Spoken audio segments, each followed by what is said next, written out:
ეს არის რეალურად კარგი მანიშნებელი და კარგი სახეხატი იმისა, Deep State-ის მართული ევრობიუროკრატია საერთოდ როგორ ანადგურებს აბსოლუტურად ყველა დემოკრატიულ პრინციპს, მიმართებას, ურთიერთობას და ასე შემდეგ. ფაშიზმი ჩვეულებრივად ხორციელდება ევროპაში, თუმცა ეს ფაშიზმი დღეს გადაქცეულია თეთრი, ჰეტერო, ქრისტიანი მამაკაცის მიმართ. ის არის კეთროვანი, ის უნდა გაირიყოს, ის უნდა ეგრეთ წოდებული გაკენსელების პოლიტიკაში მოყვეს. ევროსკეპტიციზმი არის თავიდან ბოლომდე ევრობიუროკრატიის ბრალი, იმიტომ რომ მათ შექმნეს და წარმოაჩინეს თავიანთი თავი ისე, რომ ჩვენ გვეყრობიან ღირსად, ჩვენდამი არ აქვს არანაირ თანასწორი დამოკიდებულება, მუდმივად ვართ რაღაცის ბრალეულობის ქვეშ, რომელიც არასოდეს არ დასტურდება და გვიყურებენ მართლა როგორც მონებს. და ეს ქართველისთვის არის პირველ რიგში ყველაზე მიუღებელი და შესაბამისად ის ვერ იქნება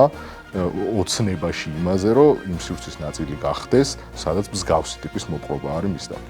რასიზმი და ფაშიზმი და ნაციზმი არსებობდა ბიოლოგიური კუთხით, დღეს ამან გადაინაცვლა ცივილიზაციური და კულტურული და პოლიტიკური ფაქტორები. კვირას 21 საათსა და 30 წუთზე ევროპის დაისი პოსტივის ეთერში.